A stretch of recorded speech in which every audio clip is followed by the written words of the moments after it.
Okay. This is our first episode of what we hope will become a monthly or we'll see podcast.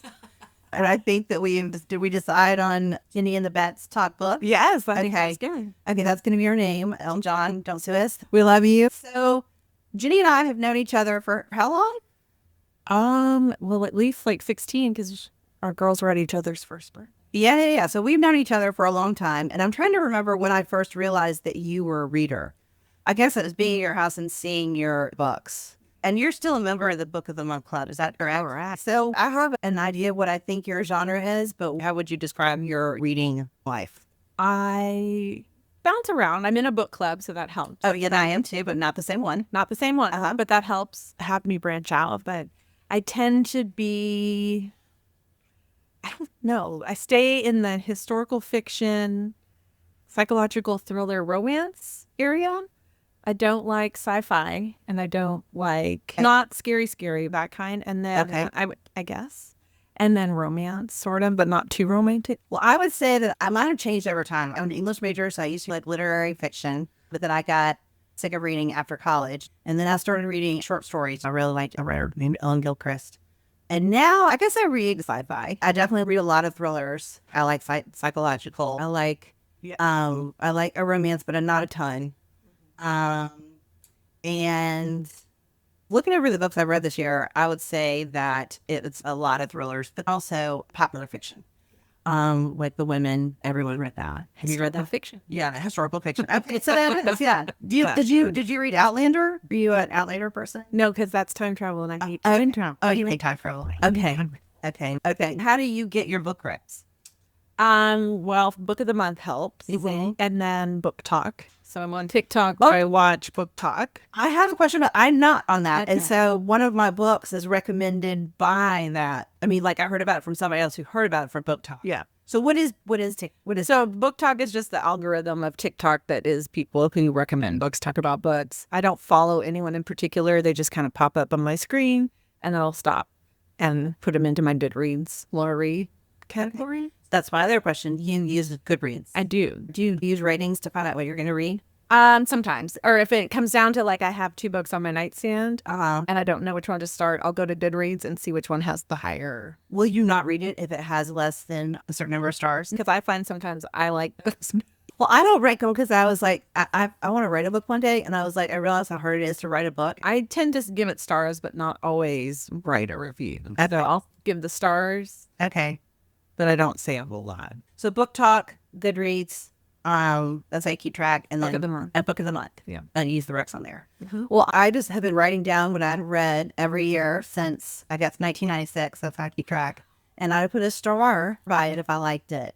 And then I go back and look, and there's so many books I can't remember that I've read, right? So it's good that I write them down. Well, you have them written down on Goodreads. Well, I do Goodreads because I sometimes will get halfway through a book and be like, oh, wait, I haven't read that. Yeah. Especially in those ones where it's like, you know, the A to Z mysteries that were all. And when they're in a series, sometimes you forget if you've read one or not. But it's also interesting to look back and to see how my thoughts have changed over time. And then I also listened to some book podcasts, which is why I wanted to kind of do this. I listened to one called Book Talk, and then one called The Bookshelf from a bookseller out of Georgia. And she's an author, the lady that owns a bookstore. And then also Sarah's Bookshelf Life. So I listened to 3, which is, I've gotten a lot of my book recommendations that way. Okay, so what are the last then 3 books that you've read? So the last 3 books, speaking of not liking time travel. So for my book club, we read This Time Tomorrow. It's about a girl who travels back to the 90s on her birthday. She goes back to her 16th birthday. And then, you know, it explores her relationship with her dad, but it also explores like making choices in our lives and all of that. Yeah. It was all right, but it's time travel, so I don't like it. Are you a Freaky Friday person? That's body shifting, though. That's terrible. Because, yes, I love them. Okay, and then I feel like you like the Jennifer Garner movie where she goes back in time. Yeah, that's Body shift. It's body shifting. That's okay. like body switching. But does she go in this book? Does she go back? She goes back, and well, she goes back to her 16th, but she goes back and forth. And I think that's where I get time travel. I don't like it. Okay. Especially when they keep jumping. And then I don't know where they are, what time it is. So And that your book club read that? we did. Okay, and does your book club, does the person who's hosting pick the book? How do you choose your book? No, we just kind of talk about it as a group and pick.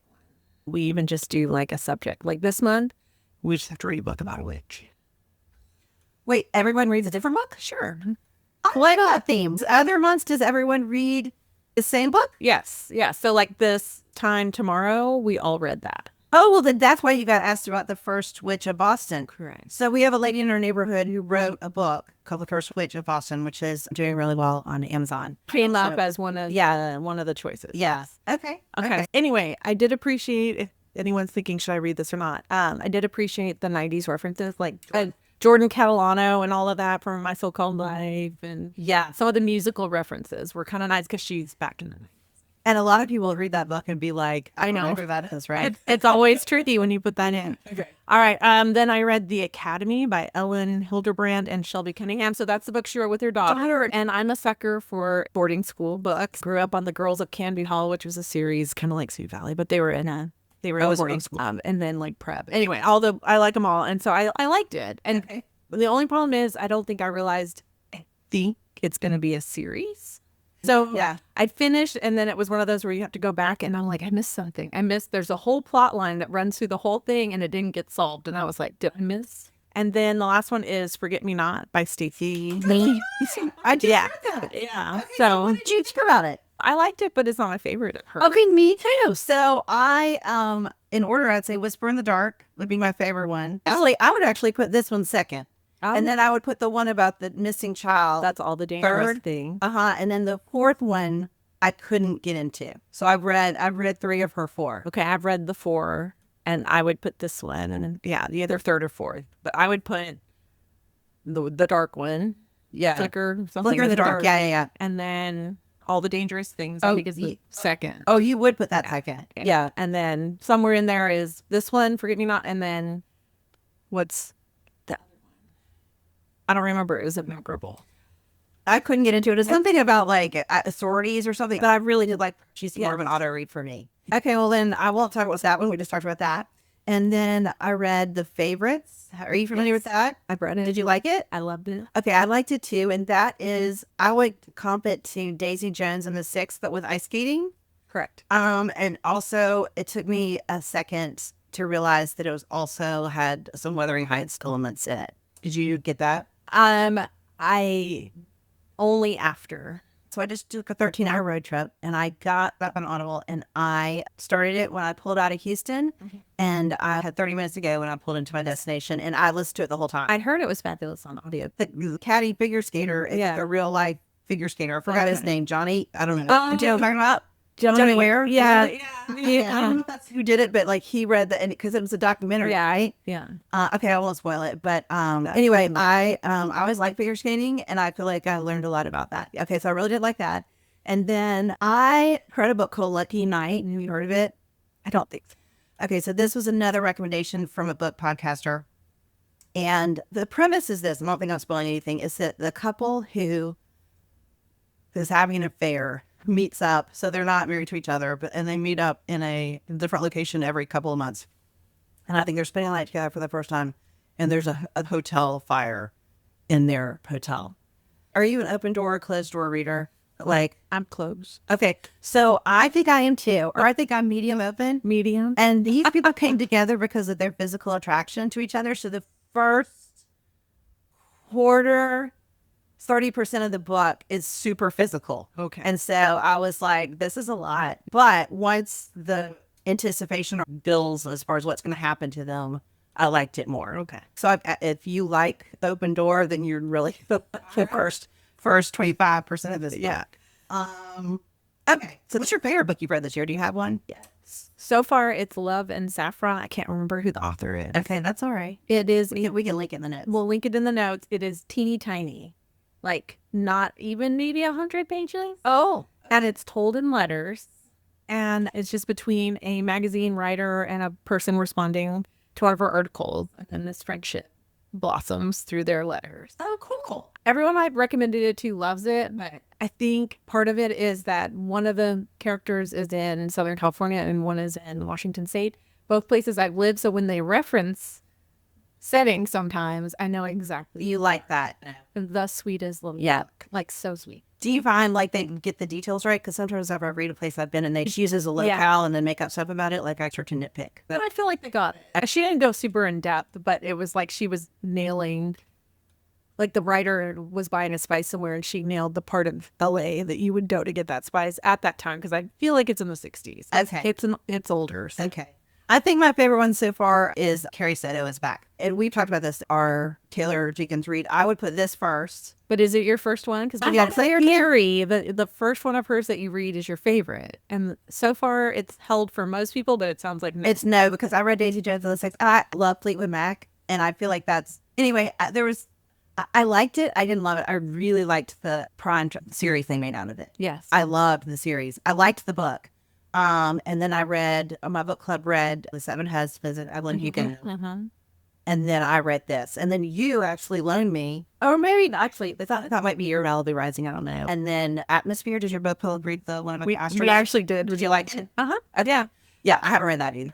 Yeah, that one's good too. Okay. Okay. So I think we're going to talk about, since it's October, book recs for the season. So you can take it away. Okay, well, what I discovered is if you wanted an actual Halloween-like season book, I only read cozy mysteries, apparently. So, like, Joanne Fluke, who does, like, the cookies, Hannah Swenson, she owns a cookie shop. Anyways, she's got several that are set during Halloween. And then Leslie Meyer, also small town Maine, kind of like Murder, She Wrote. But then I switched over. I did go with, like, things that have scared me. Okay. Oh, I can't wait. Okay, what's your first one? Like in my whole life. Oh, yeah, that's fine. My whole life. Uh-huh. So the first one that ever really scared me, and I still recommend this today because I'm a librarian for children, is Dollhouse Murders by Betty Wright. This is a children's. I've never heard of this. Grandparents were murdered. Okay. In the real life or in the book? In the book. Okay. This girl's grandparents are murdered. Okay. And she has to go spend the summer with the aunt who lives in the house where the grandparents are murdered. Okay. And every night, the dollhouse in the room she's at, the dolls move and put themselves into the crime scene. Like when she opens the dollhouse, the dolls are doing the exact crime scene that was found when her grandparents were. Are they trying to help her solve it? They're trying to help her solve it. Oh, I like that. But I tell kids all the time, they're like, I want to tell you something scary. I was like, dolls coming alive at night and a murder. Let's put those together. And so it is like a 4th, 5th grade read. Okay. I actually still read YA. That's your first one. How many do you come with? I came with 3. Okay, I'll go back to my first one. Okay. My first one, and I was today years old when I realized that Reddit had this. Okay, so Reddit has something called the No Sleep Forum, where I guess people serialize books. Yeah. So this is where this started. It's a book called We Used to Live Here. Have you read it? I don't think so. So I did it on audio, but I think maybe I got both the hard copy version and audio. I found it terrifying. So it's about Charlie and Eve, and it's 2 women who are renovating a house. I think it's in Oregon, somewhere atmospheric. And a family shows up who says they used to live in the house and ask for a tour. Okay. And spoiler, she should not have given them the tour. But I'm trying to decide if you'd like it because it's sci-fi-y towards the end. Well, I'm not actually quite clear what happened at the end, but it made me sad. I was scared, and I'm still not quite sure what happened. But it started in the Reddit No Sleep Forum, which I didn't even exist. Okay. So I actually came with like actual books, 2, 3 actual books, and then an author that always scares me. Okay. Where's the order of youth? And what scared me next about middle school age, Dean Koontz Phantoms.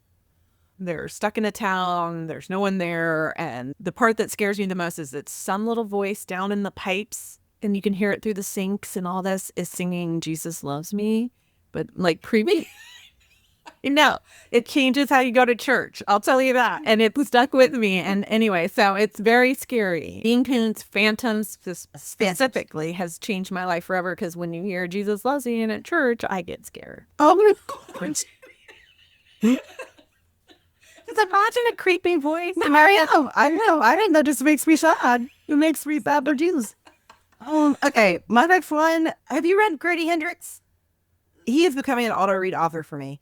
My Best Friend's Exorcism. The second one I read by him was The Southern Book Club's Guide to Slaying Vampires. Oh, I have read that one. Okay. So I have read his stuff. Okay, yeah. So I would say that this is probably, like, of the 2 I've read, it's my second favorite. It's set in the 80s, Yes. right, which I liked. But also it just made me sad about the 80s because I felt like these women had these very circumscribed gender roles. Mm-hmm. And I just don't think of the 80s like that. Also, I found it was interesting that the vampire was not like your typical vampire. And I also wasn't crazy about, I'm recommending this, but I'm also, I wish it ended differently just because. But what did you read that? It was a book club read. Okay. Actually, Okay. A couple Octobers ago. There you go. And I think honestly, it was one I talked people into reading now that I think about it. And then getting through it, I was like, this is a book club going to hate me. But I did enjoy it. I laughed. I was scared. There's a point where there's a sudden shift or something happens, Yeah. and then like it kind of resets, and I didn't like that reset. Okay. Like it was about the main character, something that happened to the main character that I was like, I don't like this. Correct. But then I was hooked, so I kept reading. And I think book club liked it. My next one, this is the last of like a very specific book, not just an author I would recommend. No Exit by Taylor Adams. Okay, I've heard about this one. And we'll never stop at rest stop again. Okay, So yeah. your 13-hour road trip yeah. would have been the book is good, but I think they made a movie or a Netflix or something. And I don't know if that's as well received. I haven't myself watched it, so I don't know. But I know that they have the book. It's fantastic and scary. I don't know how well it translates over to screen. I don't want to spoil anything, so all I can say is never ever get off in a rest area again. Okay. All right, and then my last one. Do you have more than? Do you have another one? I have just a general author. Okay, good. Well, so we'll do because I have two more. Okay, the next one is Starling House. Have you ever read that one? It was a Reese. Do you go like Reese or Jenna or somebody's picked it? Does that make it does that make you feel better about it or worse about it, or how do you feel about it? It doesn't matter. I mean, I think I feel like sometimes those get a little overhyped. So like when I do pick them, I love them, but yeah. Okay, well, so this Starling House I think it was a Reese pick. It's by Alex C. Harrow, and it's a haunted house story. So she's a poor girl in Kentucky who takes a job at this house, and I think it's pretty scary. The house is kind of like a character in it. okay. Oh, Yeah. I'm trying to think of like a comp for it. Okay. Who's your Simone St. James down here. Oh, yeah. All of her books, because there's like ghosts, like it's ghostly, it's ghosts and things. Okay. Book of Cold Cases is probably my second favorite. Okay. First one is The Sundown. Yeah. So I have that one in there too. Those are the only two I've read by her. Does she have others? Yes, she has The Haunting of Maddie Clare, which is really good too. Okay. Is that older? Is that a more recent or older? I don't know the order, actually. I think Haunting of Maddie Clare may have been newer. Okay. And then she has like the Something Girls. She's got several. I've only read 4, I think. Okay. But hers are always yes. And I always feel like hers are creepy. Okay. I like her as like creepy often. My last one is I'm actually in the middle of it, and it's like one of the most terrifying things. How do you feel about gore? You're not a gore person? Not on screen. I guess I can kind of read about it. Okay. So this is called Intercepts, and this apparently is taken off on Book Talk. Okay. But the reason I'm reading it is because, or listening to it is because, if you don't have a book club and you live in Houston, so Benny Thunders, are you familiar with the Bar in the Heights? So they do a book club and they read a wide range, and this is their spooky book pick. Okay. But it starts out super gory. It's got sci-fi elements. Anyway, I hope it gets gorier and that this person in the beginning, like, it gets her revenge, but it is, it's pretty scary.